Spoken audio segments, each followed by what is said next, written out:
আপনাদের তো কেউ চাকরি টার্মিনেট করেনি এখনো পর্যন্ত, করেছে কি? কোনো নোটিশ পেয়েছেন? আপনার বিরুদ্ধে দুর্নীতি না যদি প্রমাণ করতে পারে তো কি আপনাকে কেউ যেতে বারণ করেছে? যান না, আপনি আপনার কাজ করুন না। আপনার কাজ কে বারণ করেছে? আপনারা বাচ্চাদের শিক্ষা দেবেন না? আপনারা বাচ্চাদের পড়াবেন না? আপনারা স্কুলগুলোতে ক্লাস করবেন না?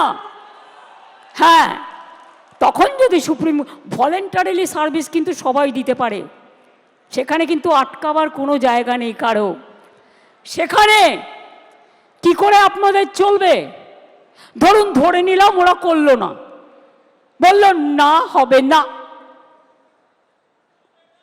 তখন আমি কি করব? তখন আমি এডুকেশন ডিপার্টমেন্টকে রিকোয়েস্ট করতে পারি। কি রিকোয়েস্ট? এটা আমরা লিগাল আলোচনা করেই বলছি যে 2 মাস বলেছে তো 3 মাসের মধ্যে প্রসেস কমপ্লিট করতে হবে। যারা চাকরি করছেন,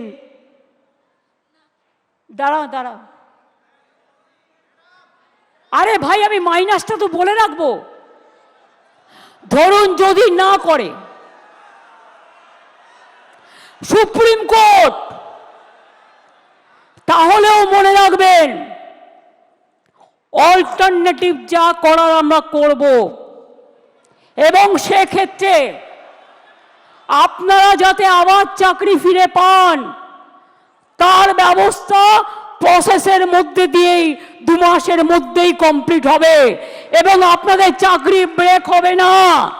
কারণ আপনার এক্সপিরিয়েন্স এবং অ্যাডিশনাল কনসেশন আপনারা পাবেন যারা 10 বছর ধরে চাকরি করছেন। এটা মাথায় রাখবেন।